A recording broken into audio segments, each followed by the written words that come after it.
എല്ലാവർക്കും നമ്മുടെ ഒരു പുതിയ വീഡിയോയിലേക്ക് ഹൃദയം നിറഞ്ഞ സ്വാഗതം. എല്ലാവരും സുഖമായിട്ടും സേഫായിട്ടും ഇരിക്കുന്നെന്ന് വിശ്വസിക്കുന്നു. എല്ലാവരും ഗവൺമെന്റ് പറയുന്ന ഗൈഡ് ലൈൻസ് ഒക്കെ പരമാവധി പാലിക്കുക. അപ്പോൾ നമ്മളിന്ന് ചെയ്യാൻ പോകുന്നത് വഴുതനങ്ങ മെഴുക്ക് പുരട്ടിയാണ്. അപ്പോൾ ആരെങ്കിലും നമ്മളുടെ ചാനൽ ആദ്യമായിട്ടാണ് കാണുന്നതെങ്കിൽ അവർ സബ്സ്ക്രൈബ് ചെയ്യുമെന്ന് തന്നെ ഞാൻ വിശ്വസിക്കുന്നു. അതുപോലെ തന്നെ ഇഷ്ടമായിട്ടുണ്ടെങ്കിൽ നിങ്ങളുടെ ഫ്രണ്ട്സിനും റിലേറ്റീവ്സിനും എല്ലാവർക്കും ഒന്ന് ഷെയർ ചെയ്ത് കൊടുക്കുക. ഇതിൽ പറയുന്ന ടിപ്സൊക്കെ പാലിച്ചിട്ട് നിങ്ങൾ ഇതുണ്ടാക്കുകയാണെങ്കിൽ നിങ്ങൾക്ക് നല്ല അടിപൊളി വഴുതനങ്ങ മെഴുക്ക് പുരട്ടി ഉണ്ടാക്കിയെടുക്കാനായിട്ട് സാധിക്കും. അപ്പോൾ നമുക്ക് വീഡിയോയിലേക്ക് പോവാം. അപ്പോൾ നമുക്ക് വഴുതനങ്ങ മെഴുക്ക് പുരട്ടി ഉണ്ടാക്കാനായിട്ട് തുടങ്ങാം. മെഴുക്ക് പുരട്ടി എന്നൊക്കെ ഞാൻ ഇത്തിരി ആലങ്കാരികമായിട്ട് പറഞ്ഞതാണ്. ഞങ്ങളുടെ ഭാഷയിൽ പറഞ്ഞിട്ടുണ്ടെങ്കിൽ വഴുതനങ്ങ ഉപ്പേരി. അപ്പോൾ ഇതിനായിട്ട് ഞാനിവിടെ 4 വഴുതനങ്ങ എടുത്തിട്ടുണ്ട്.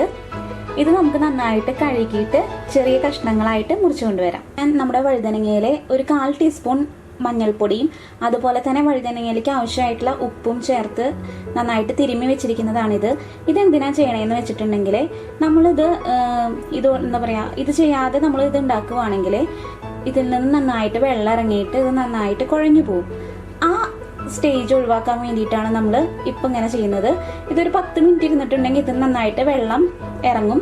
ആ വെള്ളം നമ്മൾ പിഴിഞ്ഞ് കളഞ്ഞിട്ടാണ് പിന്നെ നമ്മൾ മെഴുക്ക് പുരട്ടി ഉണ്ടാക്കുന്നത്. പിന്നെ അത് മാത്രമല്ല, ഇത് നമ്മൾ അരിഞ്ഞു കഴിയുമ്പോൾ ഇതിന്റെ കളർ ചേഞ്ച് ആവും. അപ്പോൾ അത് ഒഴിവാക്കാൻ വേണ്ടിയിട്ടാണ് നമ്മൾ മഞ്ഞൾപ്പൊടിയും കൂടി ഇടുന്നത്. അപ്പോൾ ഇതൊരു 10 മിനിറ്റ് ഇരിക്കട്ടെ. വഴുതനങ്ങയിൽ നമ്മൾ ഉപ്പും മഞ്ഞൾപ്പൊടിയും തേച്ചിട്ട് മാറ്റി വെച്ചിരിക്കുകയാണ്. ആ സമയം കൊണ്ട് നമുക്ക് ഒരു 4 വെളുത്തുള്ളിയും അതുപോലെ തന്നെ 3 ചുവന്നുള്ളിയും കൂടിയിട്ട് തൊലി കളഞ്ഞിട്ട് നന്നായിട്ട് ചതച്ച് വെക്കാം. അപ്പോൾ അതേ നമ്മൾ വഴുതനങ്ങയിൽ നിന്ന് വെള്ളം പിഴിഞ്ഞ് മാറ്റി വെച്ചിട്ടുണ്ട്. അങ്ങനെയുള്ള വഴുതനങ്ങയാണിത്. വഴുതനങ്ങയിൽ നിന്ന് ഇറങ്ങിയ വെള്ളമാണ് ഇത്. അപ്പോൾ നമുക്ക് ഉണ്ടാക്കാനായിട്ട് തുടങ്ങാം. അപ്പോൾ നമുക്ക് ഒരു കടായോ അല്ലെങ്കിൽ ഒരു പാനോ വെച്ച് കൊടുക്കാം. എന്നിട്ട് നമുക്ക് ഇതിലോട്ട് വെളിച്ചെണ്ണ ഒഴിച്ചു കൊടുക്കാം. വെളിച്ചെണ്ണയാണ് ഏറ്റവും നല്ലത് നമ്മൾ ഇങ്ങനത്തെ മെഴുക്ക് പുരട്ടിയൊക്കെ ഉണ്ടാക്കുമ്പോൾ. അപ്പോൾ നമുക്ക് വെളിച്ചെണ്ണ ചേർത്ത് കൊടുക്കാം. നമ്മൾ വെളിച്ചെണ്ണ ഒഴിച്ച് കൊടുത്തിട്ടുണ്ട്. ഇനി നമുക്ക് ഇതിലോട്ട് നമ്മൾ ചതച്ച് വെച്ച വെളുത്തുള്ളിയും അതുപോലെ തന്നെ ചുവന്നുള്ളിയും ചേർത്ത് കൊടുക്കാം. വെളുത്തുള്ളിയും ചുവന്നുള്ളിയും ചേർത്ത് കൊടുക്കാൻ പോവാണ്. അതിനോടൊപ്പം തന്നെ കുറച്ച് കറിവേപ്പിലയും കൂടി ചേർത്ത് കൊടുക്കാം.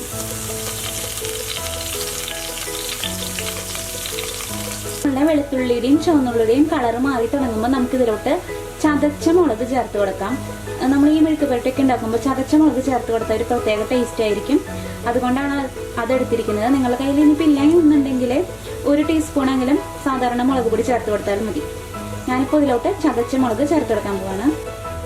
1.5 ടേബിൾ സ്പൂൺ ചതച്ച മുളകാണ് ഞാൻ ഇവിടെ ചേർത്ത് കൊടുത്തിരിക്കുന്നത്. നമുക്കിനി ഇതിന്റെ ഒരു പച്ചമണം മാറുന്നത് വരെ നന്നായിട്ടങ്ങ് വഴറ്റി കൊടുക്കാം.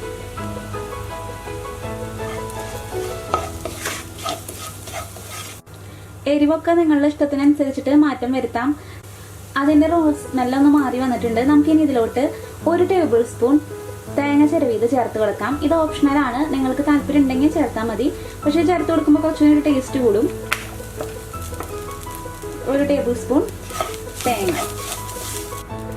അങ്ങനെ തേങ്ങ ഒരു 2-3 മിനിറ്റ് നന്നായിട്ട് ഇളക്കിയതിന് ശേഷം നമുക്ക് ഇതിലോട്ട് ഇനി വഴുതനങ്ങ ചേർത്ത് കൊടുക്കാം.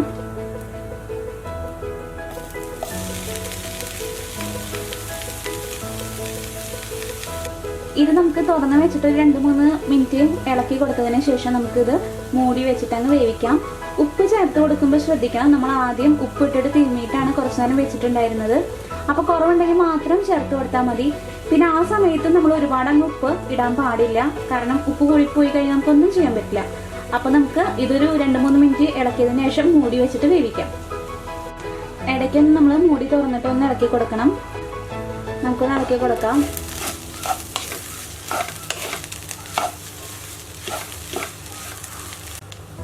അപ്പോൾ അതേ നമ്മുടെ വഴുതനങ്ങ മെഴുക്ക് പുരട്ടി ഇവിടെ റെഡി ആയിട്ടുണ്ട്. നമ്മൾ ആ വെള്ളമൊക്കെ പിഴിഞ്ഞ് കളഞ്ഞ കാരണം ഇപ്പൊ നോക്കി എല്ലാം ഇങ്ങനെ വേറിട്ട് കിടക്കുന്നുണ്ട്. അല്ലെങ്കിൽ നമ്മൾ ആ വെള്ളം പിഴിഞ്ഞ് കളഞ്ഞിട്ടില്ലായിരുന്നെങ്കിൽ ഇത് ഒരുപാട് കുഴഞ്ഞു പോയേനെ. അപ്പോൾ ഈ രീതിയിൽ തന്നെ എല്ലാവരും ചെയ്യാനായിട്ട് ശ്രദ്ധിക്കാം. അപ്പോൾ ഞാൻ നോക്കിയപ്പോൾ ഉപ്പ് ഇത്തിരി കുറവുണ്ടായിരുന്നു. ഒത്തിരി ഉപ്പ് ചേർത്ത് കൊടുത്തിട്ടുണ്ട്. ഈ സമയത്ത് നിങ്ങൾക്ക് ഉപ്പ് നോക്കിയിട്ട് കുറവുണ്ടെങ്കിൽ ചേർത്ത് കൊടുക്കാം. അപ്പോൾ ഇത്രയേ ഉള്ളൂ നമ്മുടെ വഴുതനങ്ങ മെഴുക്ക് പുരട്ടി. എല്ലാവരും ഈ രീതിയിൽ ഉണ്ടാക്കി നോക്കാം.